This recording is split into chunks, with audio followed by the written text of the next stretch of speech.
Thanks for listening. Chapter 3 to follow. A criminological approach to preventing terrorism, situational crime prevention and the crime prevention literature. Kelly A. Berkell. This chapter provides an overview of the ways in which criminology and the crime prevention literature have contributed and might prospectively contribute to the study and practice of terrorism prevention.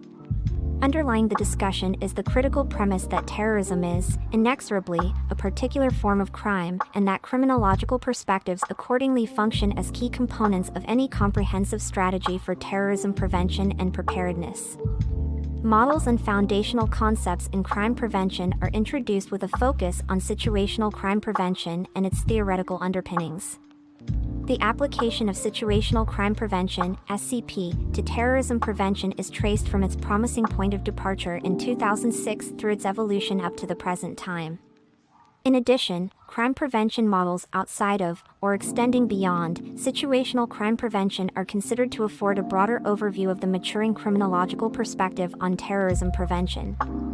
Finally, benefits and drawbacks of the foregoing approaches are considered and directions for possible future research are discussed. Keywords: crime, crime prevention, criminology, terrorism, situational crime prevention. A substantial and growing body of literature applies a criminological framework to the challenges of terrorism prevention. Although other disciplines, including political science and psychology, have played more dominant roles in the development of terrorism studies, criminology and crime prevention literature increasingly lend a critical perspective that complements approaches based in other social sciences. A rigorous crime prevention approach also provides a pragmatic counterbalance to more reactive national security approaches. Strategies derived from crime prevention thus help to address the widening recognition that militarized and repressive measures alone cannot provide the most effective counterterrorism strategies for the long run. Rather, a complement of more preventive and constructive approaches is needed. Crime prevention approaches to terrorism rest on the recognition that terrorism is indeed a particular and egregious form of crime, prohibited, along with its manifestations such as murder and kidnapping, by laws across jurisdictions, and can be addressed fruitfully as such. Within criminology, the crime prevention literature is not monolithic, but employs contrasting perspectives and models. Prominent among these are the social crime prevention (SCP) model, the situational crime prevention model, and the criminal justice model (CJM). Some frameworks essentially parse social prevention into two components, developmental and community prevention, while still recognizing the contributions of situational crime prevention and law enforcement. Point 1 An alternative conceptualization, rooted in public health literature, classifies crime prevention approaches into primary, secondary, and tertiary levels of prevention. Finally, Torb-Jorgo, 2013, offers a 9-point model for crime prevention that combines key elements from the previous approaches into one novel and comprehensive formulation. Each of these approaches merits exploration in terms of its actual and/or potential contribution to terrorism prevention.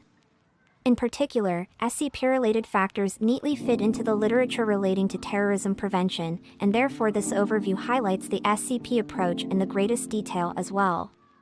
SCP applies knowledge of criminal patterns to remove or diminish opportunities for potential perpetrators to commit specific crimes.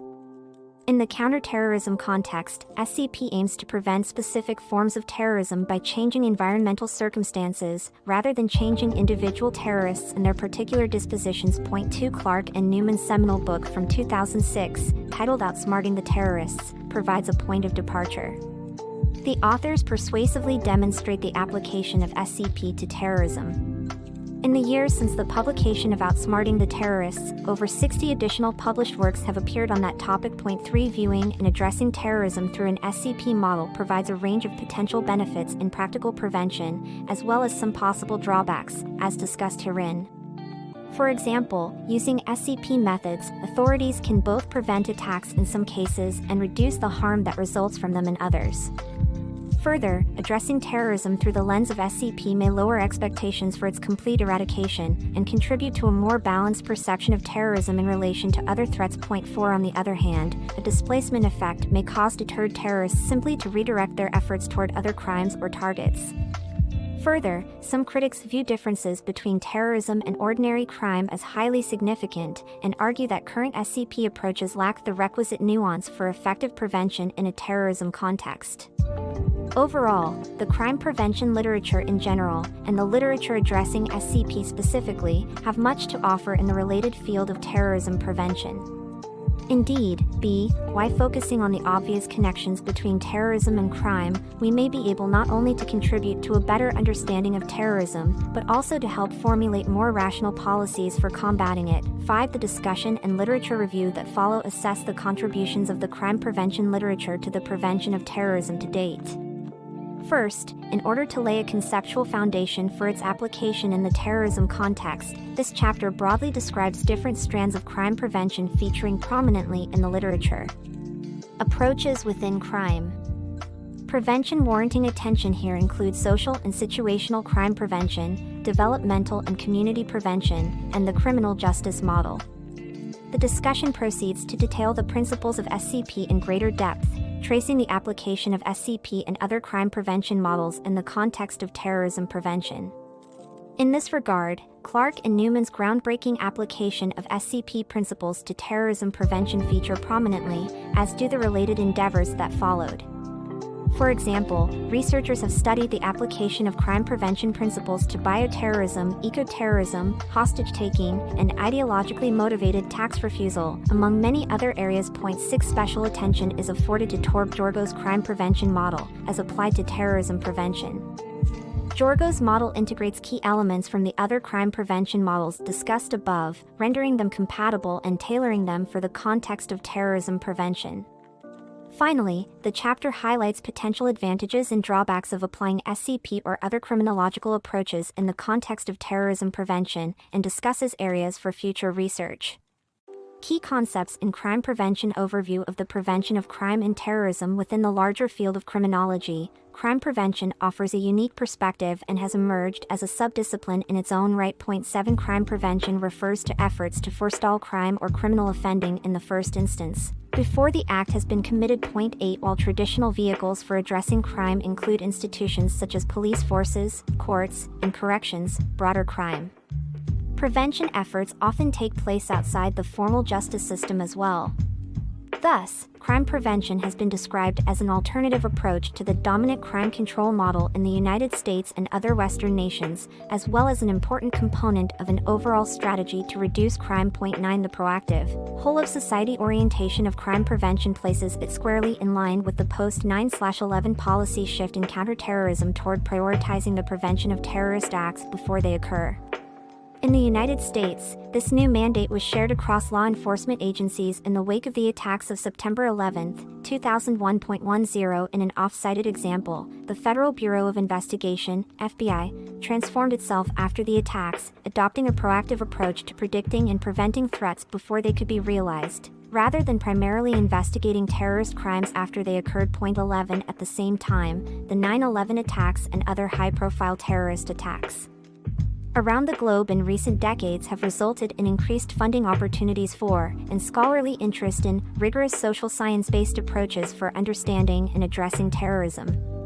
Many of the studies flowing from the increased levels of funding and engagement have been rooted in criminology, leading to significant progress in this area.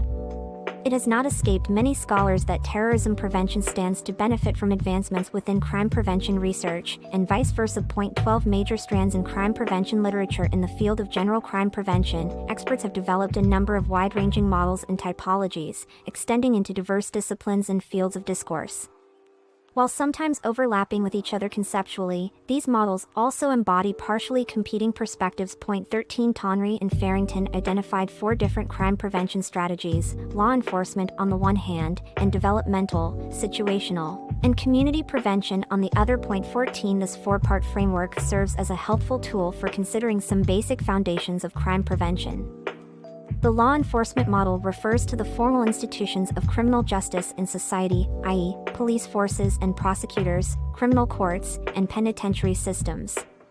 This model is sometimes understood as being focused on the preventive effects of punishment. Point 15 In their foundational study of strategic approaches to crime prevention, Tonry and Farrington afford comparatively minimal attention to the criminal justice system, while focusing largely on the other three components of crime prevention: developmental, situational, and community prevention.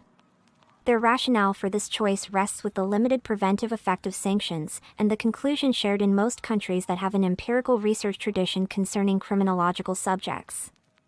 The direct marginal crime reductive effects of foreseeable changes in the criminal law or criminal justice processes are modest. 16 Considering the rationales that underlie the imposition of criminal sanctions in societies, and the methods used to achieve those objectives, may provide additional insights concerning the criminal justice model and its relationship to crime prevention.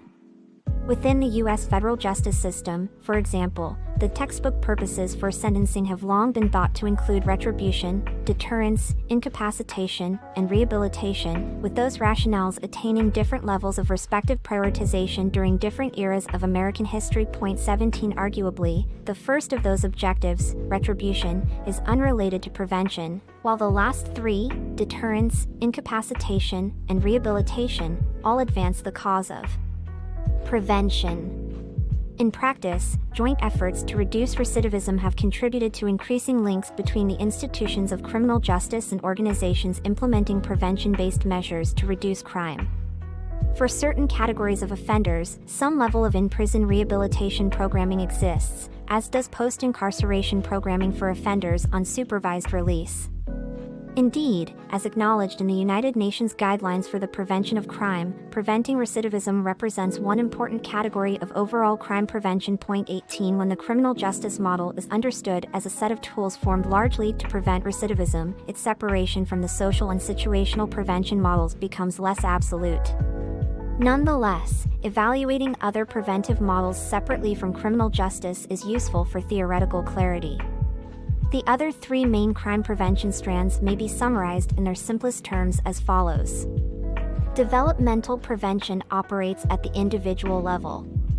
It entails interventions to prevent the evolution of criminal potential in individuals by targeting evidence-based risk and protective factors. Point 19 Community prevention operates more collectively, and entails interventions designed to change the social conditions that influence offending in residential communities or social networks. Point 20 Elsewhere in the literature, the broader construct of social crime prevention is used to encompass both developmental and community prevention concepts. Point 21 Social crime prevention attempts to influence the factors that make people criminals or cause them to be involved in crime. It can operate on an individual, group, or societal level. Point 22 Researchers focus on factors such as societal marginalization, troubled childhoods, and other negative influences, in terms of how those factors contribute to an individual's eventual engagement in criminal activity. Point 23 Finally, based on the premise that much crime is opportunistic, situational prevention endeavors to prevent specific crimes by reducing opportunities to commit them, while increasing the risk and difficulty of doing so. A contrasting approach to theorizing crime prevention involves importing concepts from the public health literature. This perspective focuses on violence as a threat to community health, rather than primarily as a threat to community order. Point 24 From this vantage point, scholars describe primary, secondary, and tertiary levels of prevention. Point 25 Primary prevention encompasses efforts directed at entire populations. Secondary prevention is directed at specific risk groups. And tertiary prevention, with the greatest specificity, targets individuals and groups already known to engage in problematic behavior. Point 26 When gazing through a public health lens, one may view crimes as intentional injuries, which in turn form part of a larger category of public health problems. This perspective on crime emphasizes prevention over reaction and the reduction of risk factors over the incapacitation of offenders. Point 27 A new conceptualization of crime prevention. Existing crime prevention models, as observed by Torp Jorgo, are generally narrow in scope, do not incorporate key aspects of other models, and come across as competing prevention models that cannot easily be integrated with each other, either theoretically or as practical strategies for action. 28.2 Integrate the strengths of previous approaches into a more holistic model. Jorgo has put forth a 9-part crime prevention model that incorporates key elements from multiple approaches. Point 29 In his book, Strategies for Preventing Terrorism, Jorgo proceeds to apply this general crime prevention model in the terrorism context. Jorgo's approach to terrorism prevention is discussed later in this chapter.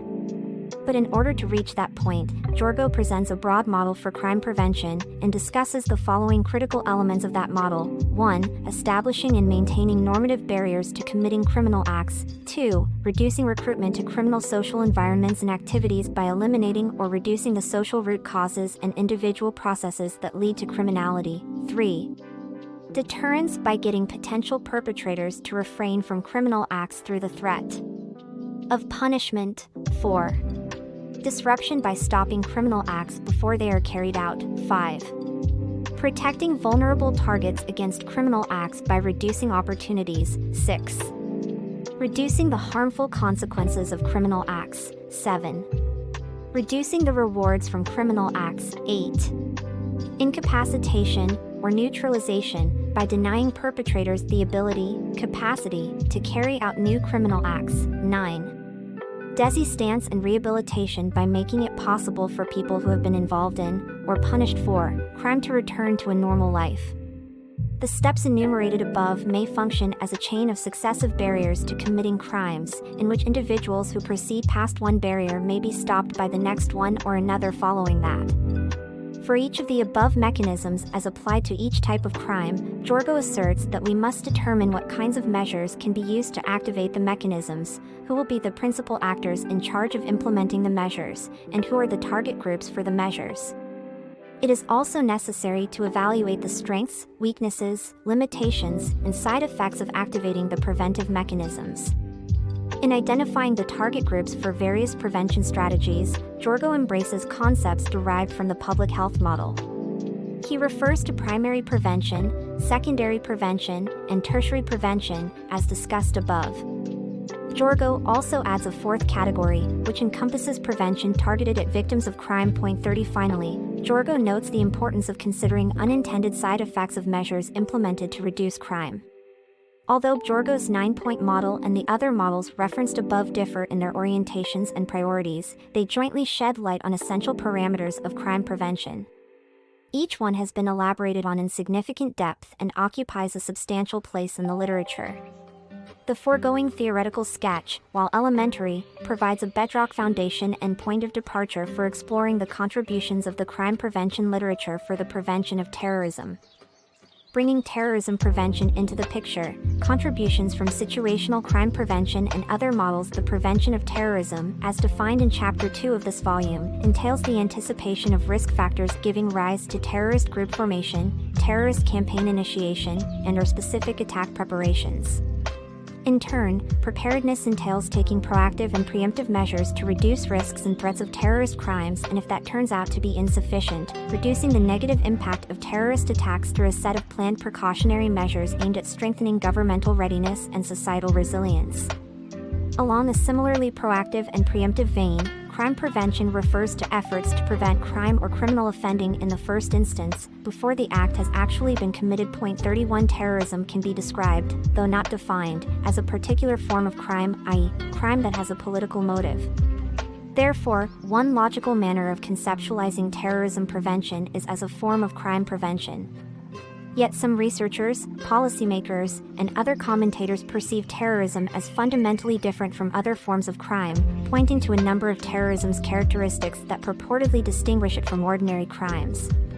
These individuals argue that terrorists' ideological motivations and resulting levels of commitment by often fanatical offenders to their causes render their cost-benefit calculations essentially incomparable to those of ordinary or traditional criminals. 32 Clark and Newman have endeavored to refute the perception that terrorism and conventional crime are fundamentally dissimilar. 33 In this pursuit, they consider factors such as the motivations, determination level, funding sources, and scale and organization of events for both terrorists and conventional criminals. Clark and Newman conclude that the distinctions between terrorism and conventional crime rarely stand close scrutiny and from the perspective of situational prevention are of marginal importance. 34 For present purposes, it is worth simply noting 2 points. First, acts of terrorism are, in legal terms, crimes and as such, are generally prosecuted by the state and punishable within the criminal justice system. Indeed, many definitions of terrorism incorporate illegality as a necessary element if the act is not illegal, i.e., if it is not a crime, then it is not terrorism.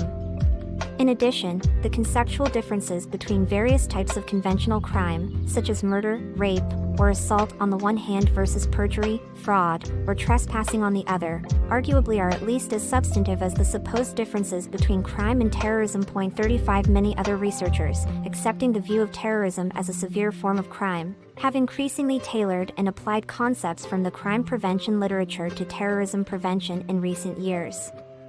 Within that general framework, many of the resulting studies approach the problem as one of situational crime prevention. Yet other models have been applied in the context of terrorism prevention as well. For example, some have advocated a public health approach, 36, while others have considered routine activities and social learning theories. 37 It is useful to delve into more detail concerning some of the most relevant crime prevention theories prior to considering their application in the terrorism context. Accordingly, the discussion below begins by addressing situational and environmental crime prevention and their underlying criminological foundations. The discussion will then trace some of the ways in which scholars and practitioners have applied these theories toward terrorism prevention. Finally, this section will address some applications of crime prevention theories other than situational crime prevention in the terrorism context. Situational crime prevention. Situational crime prevention, SCP, is essentially the science of reducing opportunities for crime. 38 This environmentally focused approach differs fundamentally from forms of crime. Berkell 55 Prevention that seek to bring about lasting change in the criminal or delinquent dispositions of individuals. 39 SCP does not focus on dispositions at all, but rather on immediate circumstances as determinants of crime. SCP approaches are thus designed to manipulate environments in ways that make criminal action less attractive by increasing the difficulties of crime, increasing the immediate risks of getting caught, reducing the rewards of offending, removing excuses for offending, and reducing temptations and provocations. 40 SCP may be characterized as part of environmental crime prevention, which subsumes both situational approaches and broader planning initiatives. For example, environmental crime prevention may encompass initiatives in urban design and planning. It illuminates temporal and spatial elements that influence offender decision-making. 41 As opposed to social and psychological contributors, and aims to reduce crime by designing or modifying the physical environment to reduce opportunities for crime to occur. 42 SCP thus benefits from the assumption within environmental criminology that contextual factors shape human behavior, including decisions to engage in delinquency and commit crimes. 43 Environmental crime prevention incorporates concepts from place-based approaches including crime pattern theory, routine activities theory, and hotspot analysis, among others. 44 SCP similarly rests on a foundation or family of related criminological theories. 45 These include routine activity theory, 46 crime pattern theory, 47 and rational choice theory. 48 Routine activity theory focuses on the circumstances in which individuals commit predatory criminal acts, rather than focusing on the characteristics of offenders. According to this perspective, the structure of the routine activities of an individual's life influences criminal opportunities and thereby affects trends in crime. For example, individual routines of traveling to and from work, shopping, or engaging in recreational activities influence the likelihood of when and where a crime will be committed and who will be the victim. 49 According to routine activity theory, the three minimal elements necessary for a crime to occur include a likely offender, a suitable target, and the absence of a capable guardian. 50 Somewhat similarly, crime pattern theory holds that crimes do not occur randomly or uniformly in time, in locations, and in society, but rather result from interactions among a set of socio-cultural, legal, economic, and physical variables. 51 Finally, rational choice theory highlights the process of offender decision-making, and holds that offenders choose to commit crimes for the benefits they confer. 52 Criminals are understood to thoughtfully weigh the costs and benefits of alternative courses of conduct prior to their target selection and planning. 53 In applying this model to specific crimes, it is helpful to evaluate the choice structuring properties that factor into offender decisions. Choice structuring properties include the characteristics of offenses such as type and amount of payoff, perceived risk, skill needed, and so on that the offender perceives as especially salient to his or her goals, motives, experiences, abilities, expertise, and preferences. 54. Understanding and anticipating these decision-making processes enables the prevention of crime. 55. Together with routine activity theory and crime pattern theory, rational choice theory contributes some of the related foundational tenets underlying SCP. Applications to terrorism prevention and preparedness. In recent decades, researchers have applied SCP principles to the prevention of terrorism. Clark and Newman initiated this trend with the publication of their pioneering book, Outsmarting the Terrorists, in 2006. Therein, the authors assert that terrorism is a form of crime in all essential respects, albeit crime with a political motive. They set out to view terrorism through the lens of opportunity reduction. The authors argue that by using SCP techniques to remove opportunities for terrorism to occur, societies can reduce the incidence of attacks. However, new opportunities must be continuously reevaluated as terrorists adapt to their changing environments. Following publication of Outsmarting the Terrorists, researchers have increasingly focused on applying criminological perspectives to terrorism. Terrorism will probably never go away, but it can be made a manageable risk if there is greater focus on situational and structural prevention. 71. Despite clear differences, SCP and other criminological perspectives are not mutually exclusive. 72. Rather, environmental and situational approaches, including SCP, may complement perspectives that focus on psychological and social causes of terrorism, sometimes also referred to as root causes. Accordingly, counterterrorism professionals may pursue different strands of crime prevention simultaneously. 73. Militarized approaches to terrorism prevention, notably, efforts to eliminate or incapacitate known terrorists, may also be pursued simultaneously with crime prevention approaches. However, SCP proponents generally advocate against allowing efforts to take out terrorists dominate society's response to terrorism.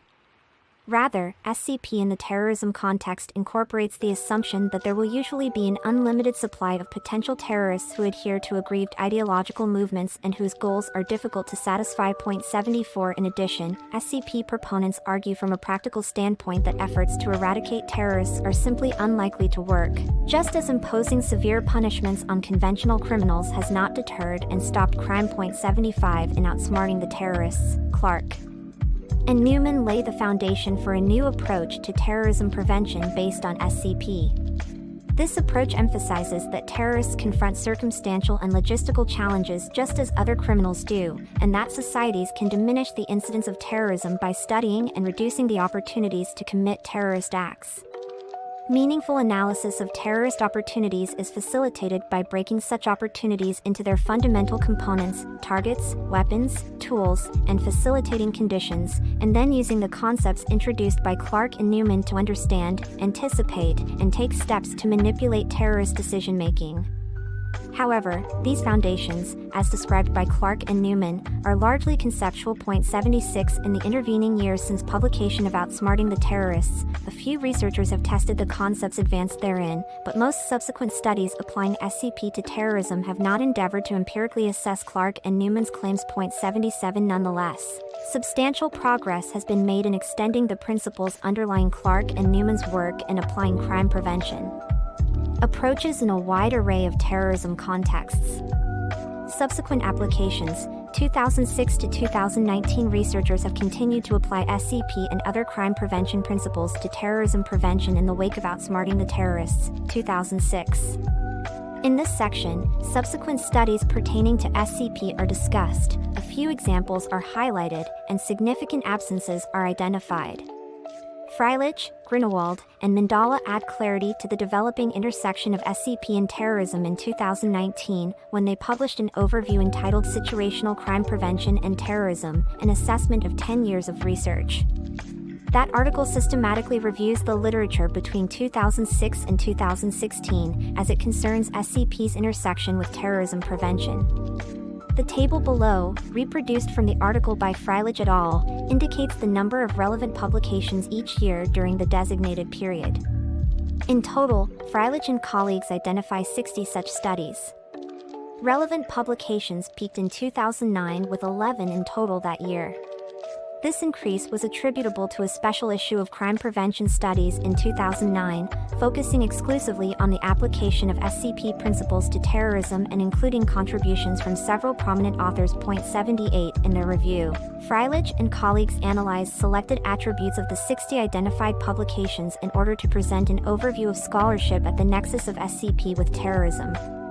For each publication, they examined variables related to the professional backgrounds of authors, publication outlets, methods used, and countries and terrorist groups that were the subjects of the studies.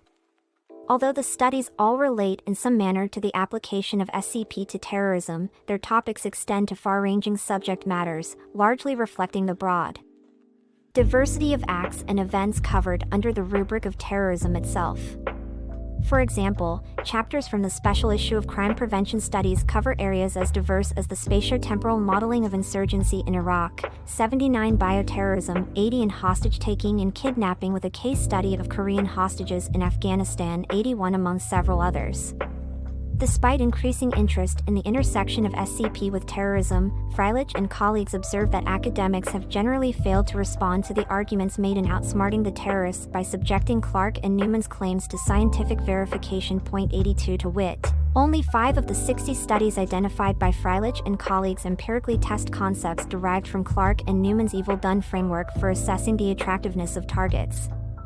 Only one of the 60 studies empirically tests murderous, the template Clark and Newman proposed for assessing terrorists' choice of weapons. 83, and none of the 60 studies endeavored to empirically examine Clark and Newman's claims concerning terrorists' tools. 84, nor the SAR framework for facilitating conditions. 85, while it is not possible to discuss each study that applies SCP principles in a terrorism-related context, it is worth briefly considering a few examples here to illustrate how subsequent works have begun to test and flesh out critical concepts.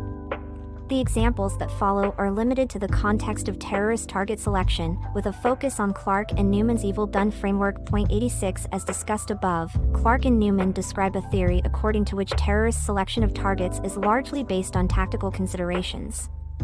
Capturing this view, the Evil Done acronym indicates features that terrorists are presumed to most value in their targets.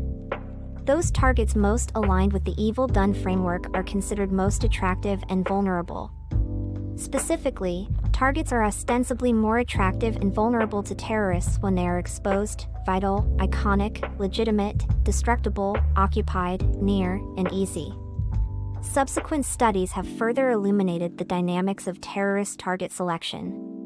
Rachel Boba's chapter in the special edition of Crime Prevention Studies endeavors to refine the Evil Done framework by further deconstructing each of its 8 components into a set of items that can be scored easily and measured consistently across targets. 87 Boba provides a risk assessment methodology for local officials and researchers to evaluate the likelihood of terrorist attacks for individual targets, and strategies for aggregate analysis of groups of targets within local jurisdictions. The purpose of these methodologies is to enable officials to prioritize individual targets and groups of targets according to their respective needs for protection.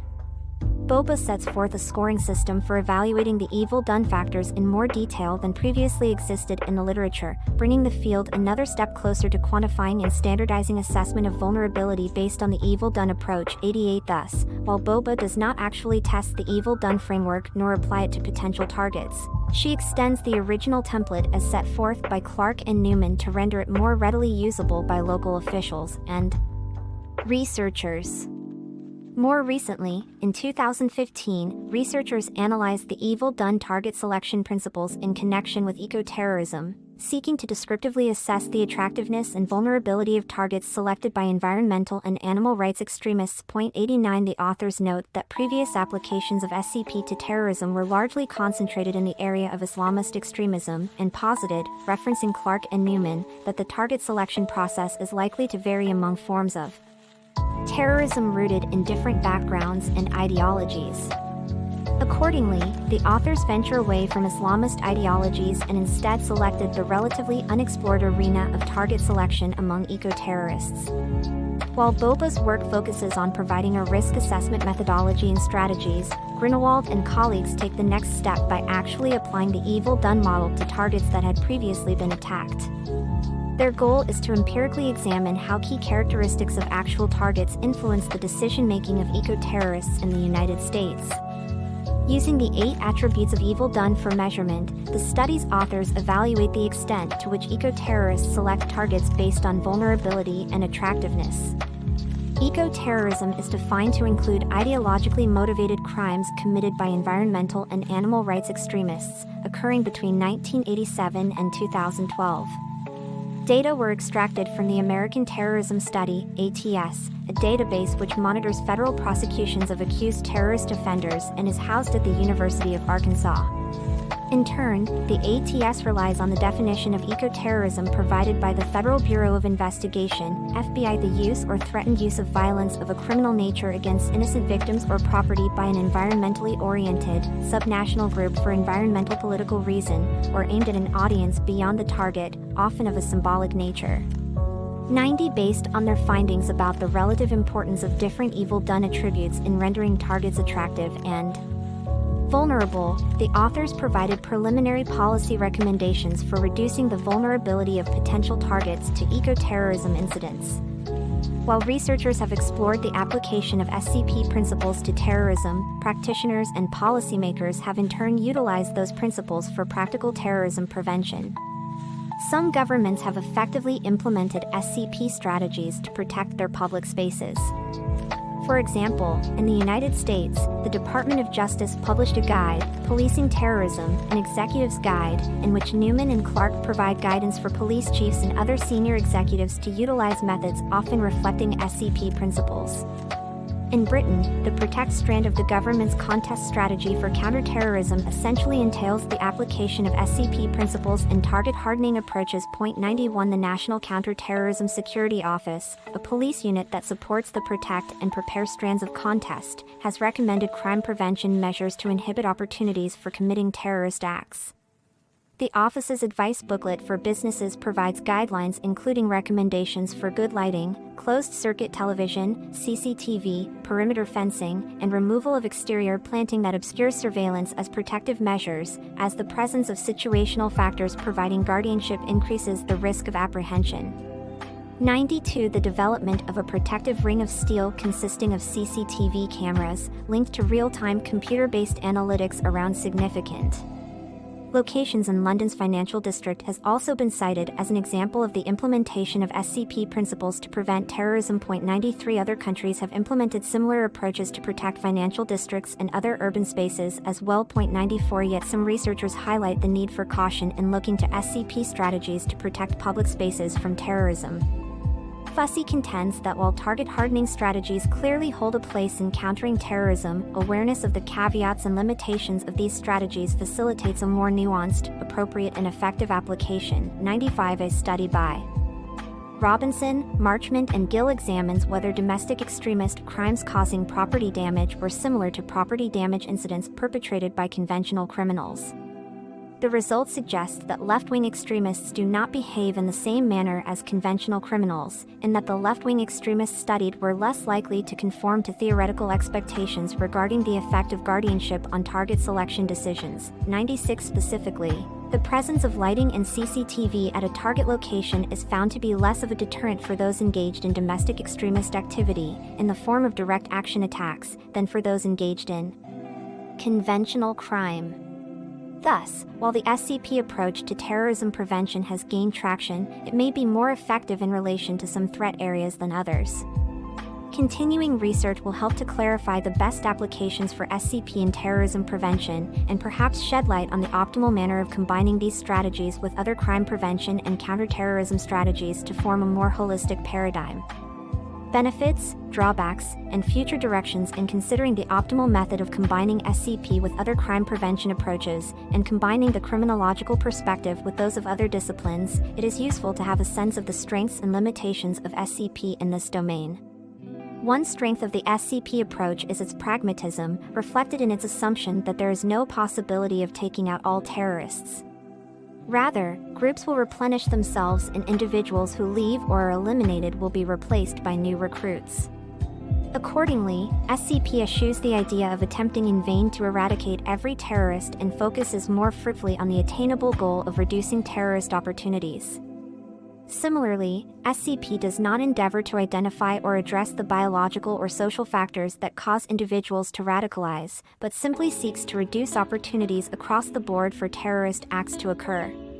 Thus, to the extent it prevents terrorism, SCP is likely to do so in more immediate and tangible ways than approaches emphasizing criminal dispositions. Further, addressing terrorism through the lens of situational crime prevention may lower societal and cultural expectations for its complete eradication, and contribute to a more balanced perception of terrorism in relation to other threats. 97 Finally, SCP may result in a diffusion of benefits, which refers to reductions in crime or terrorism that extend even further than the crimes targeted by preventive measures introduced. 98 Yet, critics raise important points concerning the limitations and drawbacks of approaching terrorism through an SCP framework. First, some criminologists and others argue that by neglecting the need to explain why people commit crimes of terrorism, SCP incorporates an insurmountable flaw. In this view, by focusing on reducing opportunities through environmental change rather than criminal dispositions, SCP presents an overly simplistic approach, while ignoring the myriad of sociological, psychological, political, and other explanatory factors. 99 Another way of expressing this type of criticism is to say that SCP treats the symptoms of terrorism rather than the causes. 100 Essentially, it may provide a band-aid solution, but neglects to address the persistent root causes that push and pull individuals to commit terrorist crimes. 101 Similarly, SCP may be flawed in that it applies a one-size-fits-all model, rather than properly accounting for terrorists' actual motivations and perspectives. 102 Another perceived drawback of SCP relates to the idea of displacement, though the extent to which this phenomenon occurs is contested. The argument for displacement holds that if an individual is prevented from completing a contemplated or aspirational terrorist act through SCP measures, the individual will simply redirect his or her nefarious efforts to another, softer target. The higher commitment levels presumed to motivate acts of terrorism are seen as support that would-be perpetrators will not be deterred. For example, the trend among perpetrators of international terrorism to target large numbers of defenseless civilians may be perceived as a response to the hardening of more symbolic targets through the addition of new layers of security. 103 Yet Clark and Newman, among others, argue that the risk of displacement has been overstated. 104 Indeed, Freilich, Grunewald, and Mandala assert that because different types of terrorism have varying opportunity structures, successful intervention against one form of terrorism attack will usually not result in displacement to another. 105 One example often cited in support of the argument against displacement relates to the success authorities achieved at reducing aircraft hijackings, without any clear redirection to aircraft bombings, through added security measures following the wave of hijackings in the late 1960s and early 1970s. 106 Researchers sometimes draw a distinction between displacement and adaptation, with displacement perceived as an immediate shift in plans and adaptation occurring along a longer time horizon. 107 Criminal adaptation is the process in which offenders circumvent preventive measures over time. 108 Thus, while Clark and Newman do not perceive displacement as a realistic drawback to their SCP approach, they nonetheless acknowledge the idea that terrorists will react to changes in their environments and opportunities by attempting to exploit new opportunity structures that present themselves. Accordingly, security professionals should anticipate the new approaches terrorists are likely to take. SCP may also provide a more realistic strategy in some locations and geopolitical climates than others. Generally, SCP approaches are more suited than military ones to deal with forms of terrorism that appear in stable societies. 109 On the other hand, the approach is less applicable when terrorism develops into guerrilla warfare, or is part of an insurgency, as in Afghanistan, Syria, and Iraq. 110 One challenge to researching the merits and effectiveness of SCP is the difficulties academics encounter in accessing official, crime-related data to study terrorism in the U.S. and many other countries. 111 Freilich and colleagues suggest that SCP researchers should think creatively about strategies to gain the cooperation of official agencies to gain access to their terrorism data. 112 Increased access to official data, rather than having to rely exclusively on open-source data, could help scholars to devise more effective terrorism prevention strategies in the criminological realm. Additionally, Freilich and colleagues highlight the dearth of empirical testing to validate the claims and arguments advanced by Clark and Newman in outsmarting the terrorists. 113 in particular, the counterterrorism community stands to benefit from empirical evaluations of Clark and Newman's 4 pillars of terrorist opportunity. In connection with target selection, preliminary studies of the Evil Done framework shed light on how this type of research can be helpful from a pragmatic and policy standpoint. 114 In the study of Evil Done's application with respect to target selection for eco-terrorism crimes, Grunewald and colleagues interestingly observed that some of the 8 Evil Done measures are likely interrelated, and therefore may reflect overlapping dimensions of target vulnerability and attractiveness. The authors suggest that future research would be well advised to utilize data reduction techniques and multivariate analyses to identify conceptually distinct measures of key target attributes. 115 In addition, the authors note that a better understanding of target vulnerability and attractiveness may emerge by comparatively studying the relative risks to targets across various terrorist movements beyond eco-terrorism, such as right-wing terrorism and international terrorism. Similarly, future studies could empirically evaluate Clark and Newman's SAR template for facilitating conditions. Freilich and colleagues point out that accounting for ideology in target selection could help to enhance the usefulness of the Evil Done template. Studies along the foregoing dimensions require sophisticated methods and a rigorous design. 116. Beyond situational crime prevention, the broader nexus of criminology, crime prevention, and terrorism scholars have increasingly sought to explore the ways in which criminology and terrorism studies may each benefit from developments on the other side of the disciplinary fence, including but also extending beyond the use of SCP and closely related approaches such as routine activities and rational choice. Some researchers have begun studying the application of other foundational models in criminology, such as strain theory 117 and social disorganization theory 118 in terrorism-related contexts. Finally, Torb Jorgo has developed a broad crime prevention approach that incorporates both SCP principles and other preventive strategies, and has demonstrated how that approach can provide a more comprehensive response than previous strategies to the wide-ranging terrorist threat. There are many ways in which criminological theories might be applied to the study of terrorism, and researchers have only begun to scratch the surface. In comparison to SCP, however, some other areas of study within criminology are more variable in terms of the directness of their relationship with terrorism prevention. A special issue of the journal Terrorism and Political Violence, published in 2015, was devoted entirely to criminological approaches to the study of terrorism. In their introduction to that special issue, Freilich and Lawfrey note that prior criminological studies of terrorism generally employed the perspectives of crime prevention models such as routine activities theory, rational choice theory, and SCP, and that further expansion into other major criminology frameworks would be beneficial.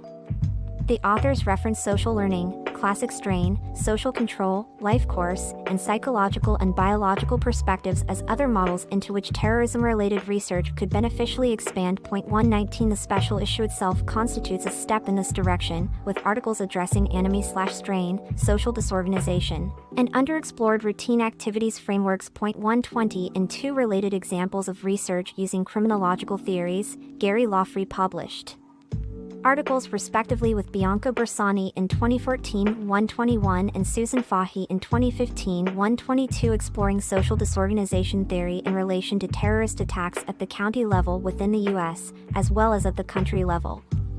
The implications of this work highlight the significance of place to finding patterns in the occurrence of terrorist violence. Drawing from the work of French sociologist Émile Durkheim on enemy, social disorganization may be conceptualized as the inability of individuals within communities to self-regulate or to realize shared values and solve commonly experienced problems, something thought to result from rapid social change. 123 A socially disorganized area is one in which the residents are unable to prevent crime and deviance due to their inability to realize widely shared norms. 124 Fahy and Lawfrey explore the connection between state instability and the incidence of terrorist attacks, focusing on ethnic war, revolutionary war, adverse regime change, and genocide as sources of instability. They found that politically unstable countries consistently experienced high levels of terrorist attacks and resulting fatalities. In considering the geographical concentration of terrorist attacks at the county level within the U.S., Lawfrey and Bersani found that terrorist attacks were more common in countries characterized by greater population heterogeneity and more residential instability. However, the findings are contrary to social disorganization theory predictions relating to concentrated disadvantage and its impact. In other words, some measures from social disorganization theory are useful for predicting geographical locations more at risk of terrorist attacks, while other measures are not. Further research along these lines could have important policy implications for the allocation of international and national resources to terrorism prevention. An alternative approach to preventing terrorism derives from public health models. The roots of the public health approach are intertwined with criminology. Over 20 years ago, Moore wrote that the costs associated with violent crime constitute an expensive part of the United States Overall Health Bill 125 as applied to terrorism in the wake of the 9/11 attacks. This argument is particularly compelling. The U.S. House of Representatives recently passed legislation to extend funding for the September 11 Victim Compensation Fund through 2090, covering the lifetime health expenses of first responders to the 9/11 attacks. The estimated cost of fully funding the trust is US $10.20 billion, 126 in addition to the previous funding of nearly US $7.40 billion. 127 Recent research has focused on the ways in which public health research and practice can inform the prevention of violent extremism or violent radicalization. 128 By and colleagues argue that, in efforts to prevent terrorism, epidemiology, psychology, sociology and other behavioral sciences can contribute important data towards prevention strategies, which have been used in public health programs to address violence. 129 Public health approaches may be perceived as complementary to criminal justice. 130 And may be contextualized within a broader framework of countering violent extremism. 131 Conclusion Viewing terrorism fundamentally as crime and informing policy from a perspective rooted in criminology and crime prevention represents a shift from traditional approaches to terrorism studies, which more frequently draw from psychology and political science. While researchers and practitioners highlight both pros and cons of linking the prevention of terrorism with that of conventional crime, including organized crime, it is generally acknowledged that criminology holds at least some degree of value for the prevention of terrorism. However, much of that value remains currently untapped and underexplored.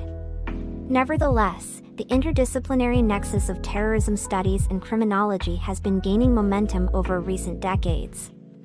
SCP models have been considered for terrorism prevention purposes with relative frequency as compared with other criminological models. SCP offers pragmatic strategies for reducing the occurrence of terrorism by diminishing opportunities for it to occur. This approach excludes consideration of the reasons why terrorists perpetrate their crimes, and strives only to block their opportunities and reduce their perceived rewards for doing so. In less immediate but still crucially important ways, other models of crime prevention provide valuable strategies as well. Torb Jorgo's 9-point crime prevention model recognizes this, and therefore incorporates, but also extends beyond SCP principles. A review of the developing literature suggests that practitioners, policymakers, and researchers seeking to advance terrorism prevention and preparedness would be well advised to tailor and incorporate crime prevention approaches into their work. Many criticisms of applying a crime prevention approach to the prevention of terrorism may be addressed through the recognition that approaches rooted in criminology need not be implemented to the exclusion of other methods, and are undoubtedly enhanced through interdisciplinary perspectives. As part of a holistic approach extending across disciplines, additional work grounded in criminology and crime prevention applications stands to offer substantial benefits for the field of terrorism prevention and preparedness. Kelly A. Berkell is an attorney and a senior research fellow at the Center on Terrorism at John Jay College of Criminal Justice, City University of New York. She previously served as the National Security Fellow at Fordham Law School's Center on National Security, focusing on terrorism and cybersecurity. A graduate of New York University School of Law and Barnard College, as attorney, Kelly Berkell previously practiced securities and white-collar criminal litigation, and served as legislative counsel to a New York State Assembly member. Her current research focuses on preventing and countering violent extremism, particularly where initiatives intersect with United States laws and the criminal justice system. Her writing on these topics has appeared in the Harvard National Security Journal and the Journal for De-Radicalization.